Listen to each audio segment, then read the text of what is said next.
Assalamualaikum warahmatullahi wabarakatuh. Anak-anakku sekalian, mari kita mulai pertemuan hari ini dengan bacaan basmalah. Bismillahirrahmanirrahim. Hari ini kita akan melanjutkan materi tentang sel. Kita lanjutkan pembahasan berikutnya, yaitu struktur sel dan fungsinya. Anak-anakku sekalian, sel itu memiliki banyak bagian-bagian. Ada bagian yang bersifat cair, ada bagian yang bersifat padat. Yang bersifat padat itu disebut dengan organel sel, dan yang bersifat cair itu disebut dengan sitoplasma. Keduanya ini dibungkus oleh membran plasma. Kalau pada tumbuhan dibungkus oleh membran plasma serta dinding sel. Berikutnya kita akan membahas satu persatu bagian yang ada di dalam sel. Yang pertama adalah membran sel. Kalau di dalam sel hewan, membran sel itu adalah bagian terluar.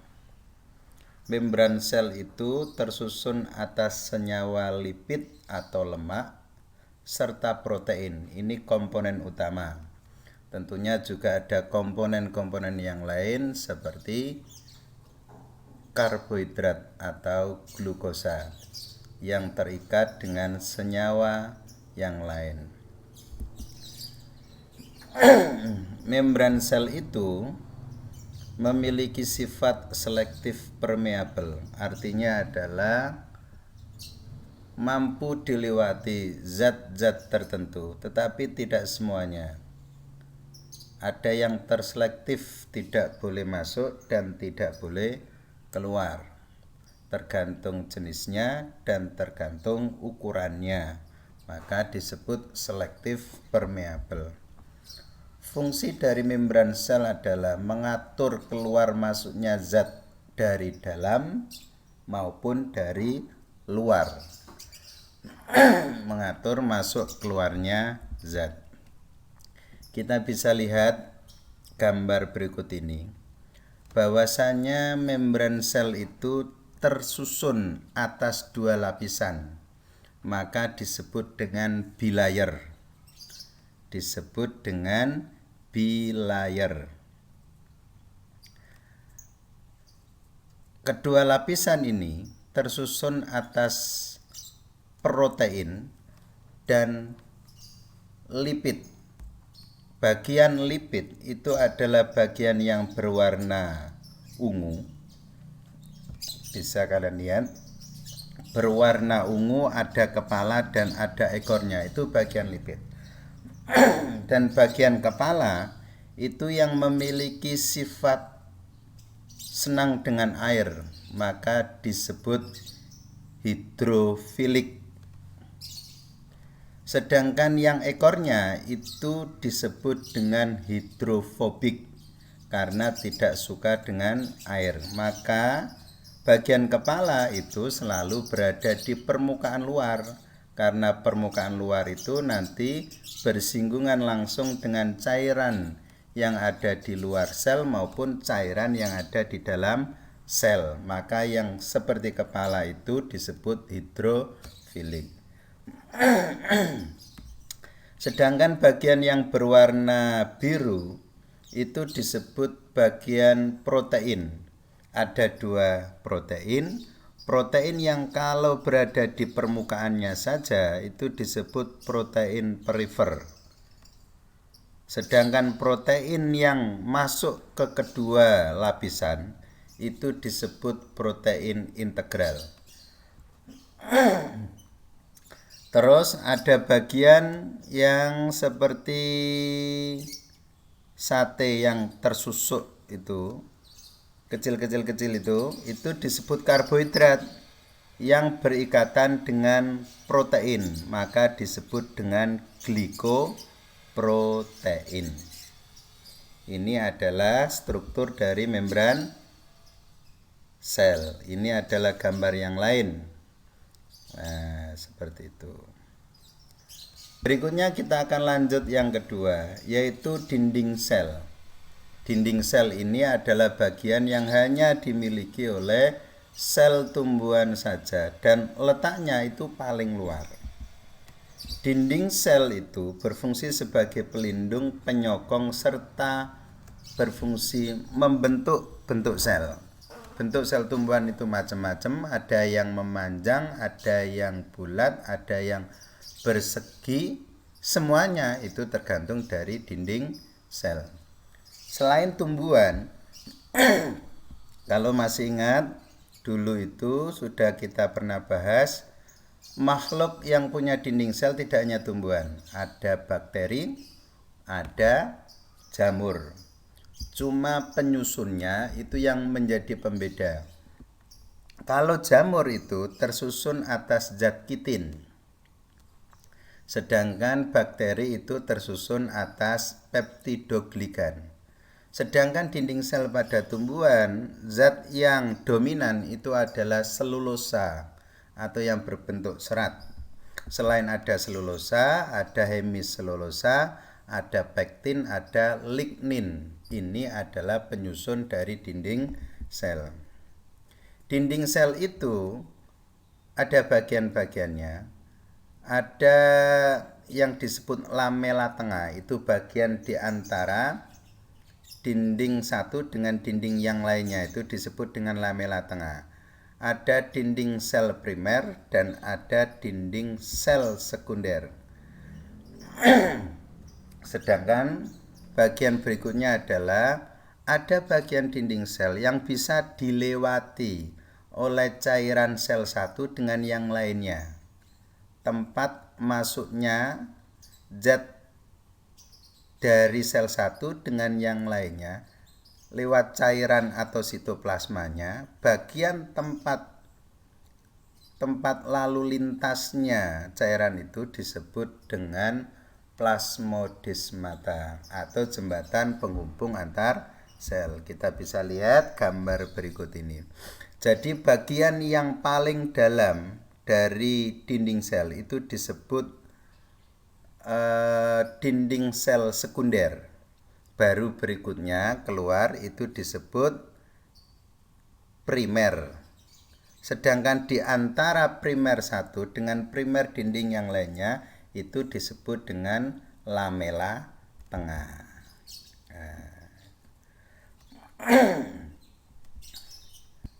Bagian yang ketiga adalah nukleus atau inti sel.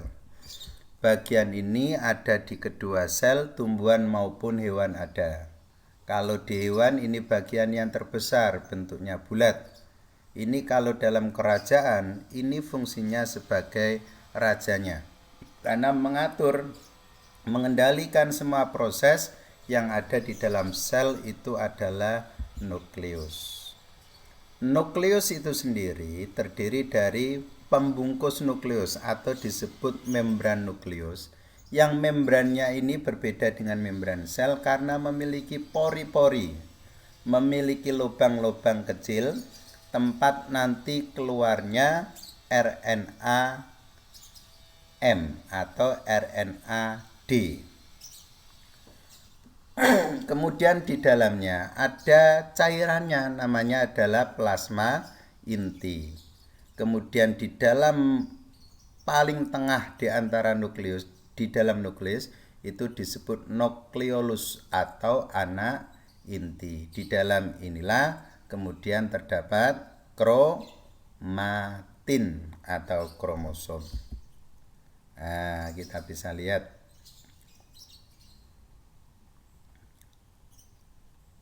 Berikutnya yaitu retikulum endoplasma atau RE.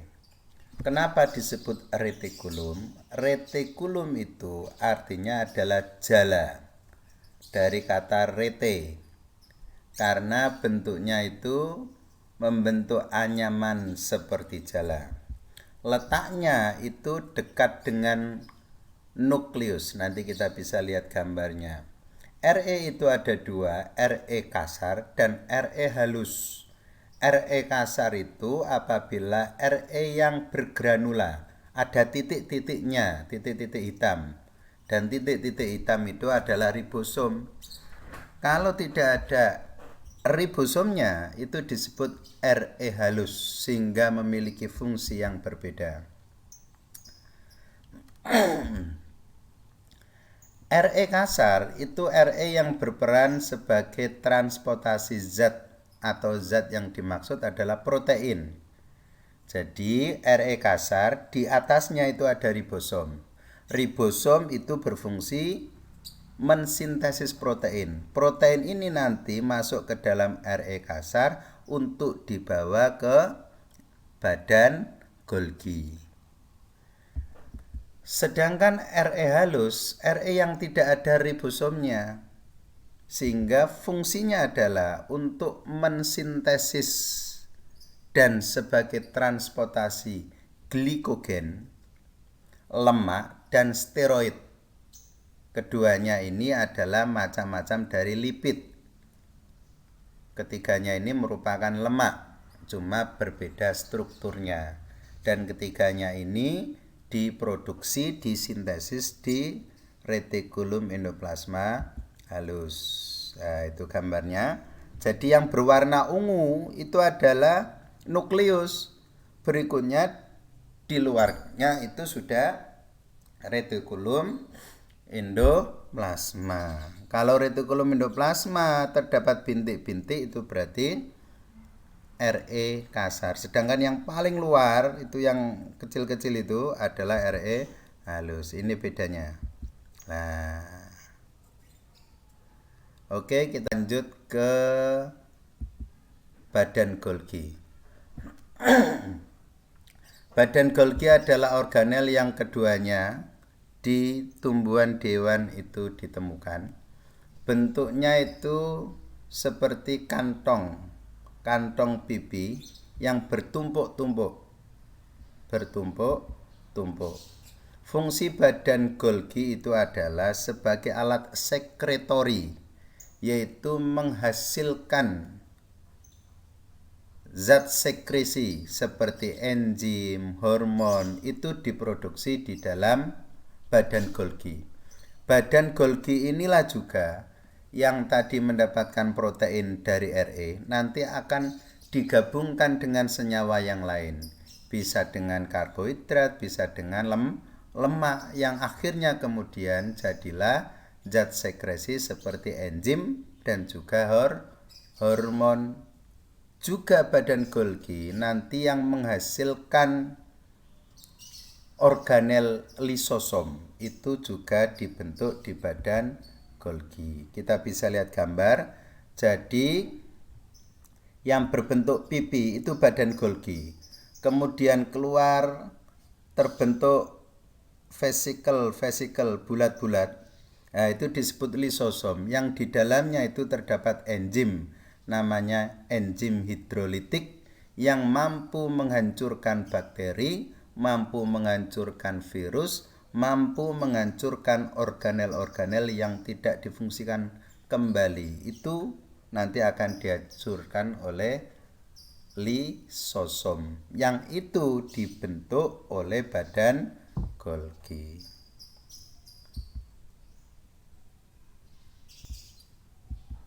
Berikutnya adalah lisosom.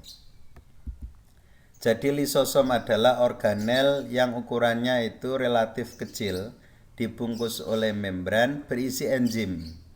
Enzimnya hidrolisis atau hidrolitik.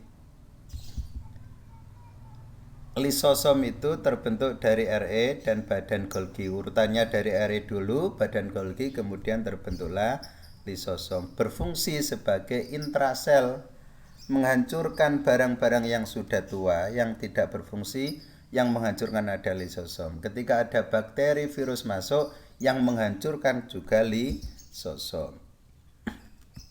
Lisosom tidak dijumpai pada sel tumbuhan, hanya ada di sel hewan saja. Nah, itu yang bulat-bulat warna merah itu adalah lisosom. Kemudian mendekati zat asing dari luar. Nah, zat asing dari luar, kemudian dihancurkan, kemudian dikeluarkan.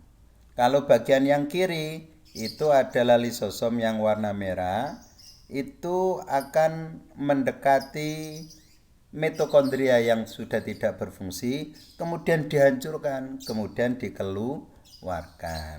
Itu adalah fungsi dari lisosom.